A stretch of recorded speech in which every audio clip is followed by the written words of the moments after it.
नमस्कार साथियों, हरियाणा 2026-27 में लंबी उड़ान के प्रोजेक्ट्स पर कार्य कर रहा है। आज हरियाणा में 5 ऐसे मेगा प्रोजेक्ट हैं जो आने वाले समय में हरियाणा को मेगा फायदा देने का भी कार्य करने वाले हैं। इन प्रोजेक्ट में गुरुग्राम ग्लोबल सिटी, नमो भारत RRTS कॉरिडोर, गुरुग्राम फरीदाबाद से Noida, Maruti Suzuki car plant और Suzuki bike plant Kharkhoda, Maharaja Agrasen अंतर्राष्ट्रीय हवाई अड्डा हिसार और हरियाणा ऑर्बिटल रेल कॉरिडोर को वर्ष 2026-27 के सबसे हाई रेटेड टॉप प्रोजेक्ट्स को मानने का काम किया गया है। ये वे प्रोजेक्ट है जो 2026-27 में उम्मीद है कि जनता के समक्ष कुछ ज़्यादा ही कुछ लेकर आएंगे और हरियाणा में सबसे ज़्यादा बजट भी इन्हीं प्रोजेक्ट्स पर खर्च करने का काम किया जा रहा है। ये प्रोजेक्ट हरियाणा की किस्मत को बदलने का काम करने वाले हैं। चलिए पूरी रिपोर्ट को इस विस्तृत वीडियो के माध्यम से जानने का कार्य करते हैं।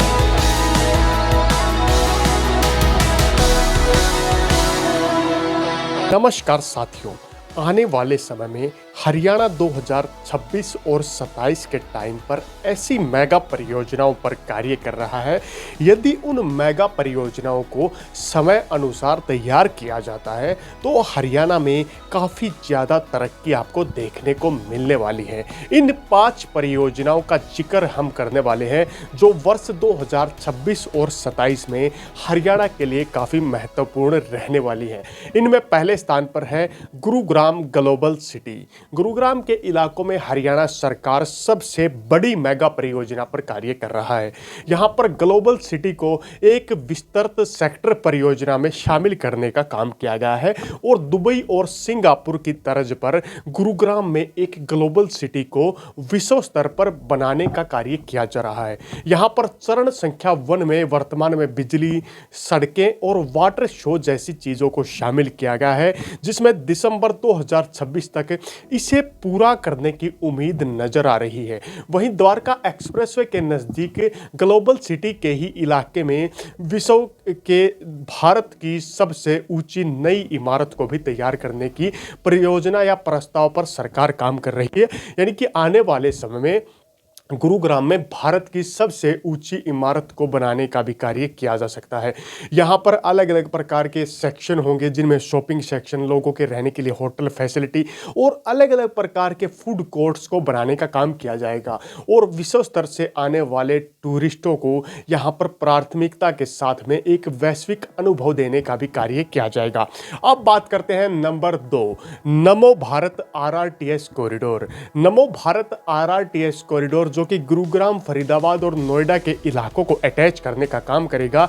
इस परियोजना में दिल्ली NCR के 3 महानगरों को एक दूसरे से अटैच करने की विशेष परियोजना पर भी सरकार कार्य कर रही है। यहां पर इस रूट के माध्यम से अलाइनमेंट को मंजूरी देने का कार्य प्रशासन द्वारा किया जा चुका है और वर्ष 2026 में इसके निर्माण कार्यों के मंजूर होने की भी सहमति नजर आ रही है। यह कॉरिडोर वर्तमान के इफ्को चौक गुरुग्राम के इलाकों से शुरू किया जाएगा और ग्रेटर नोएडा के इलाकों तक इसे पहुंचाने का काम किया जाएगा। यह पूरा कॉरिडोर लगभग 64 किलोमीटर लंबा होगा और हरियाणा में लगभग 52 किलोमीटर के हिस्सों को कवर करने का काम करेगा। हरियाणा के गुरुग्राम और फरीदाबाद समेत उत्तर प्रदेश के नोएडा को विशेष कनेक्टिविटी के माध्यम से अटैच करने का भी कार्य ये कॉरिडोर करने वाला है। अब बात करते हैं नंबर 3। तीसरे स्थान पर है मारुति सुजुकी और सुजुकी बाइक प्लांट खरखोदा। वर्ष 2026-27 में मारुति सुजुकी ने हरियाणा के इलाकों में धमाकेदार एंट्री देने का काम किया है। खरखोदा में मारुति का प्लांट लगातार तेजी से आकार लेता हुआ नजर आ रहा है। वर्ष 2026 के इसी समय में अप्रैल के महीने में प्रधानमंत्री मोदी भी मारुति प्लांट का शिलान्यास करने के लिए खरखोदा आ सकते हैं।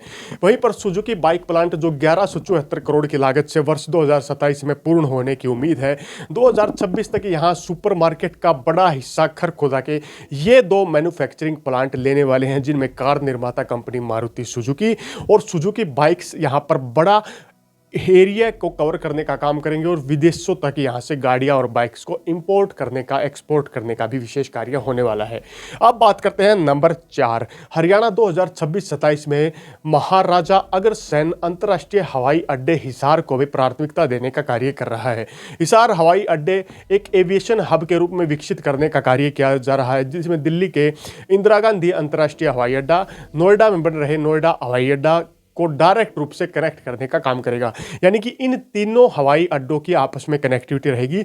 जब कभी दिल्ली के इंदिरा गांधी हवाई अड्डे पर या जहाज़ों का दबाव बढ़ेगा तो उसके बाद हवाई मार्ग के माध्यम से ग्रेटर नोएडा, यदि ग्रेटर नोएडा पर भी कोई वैकल्पिक व्यवस्था नहीं है तो हिसार इन दोनों का एक वैकल्पिक एयरपोर्ट बनने वाला है, जो कि अंतर्राष्ट्रीय स्तर का हवाई अड्डा रहेगा। यहां पर चरण संख्या 3 के तहत निर्माण कार्य जारी किया जा चुका है।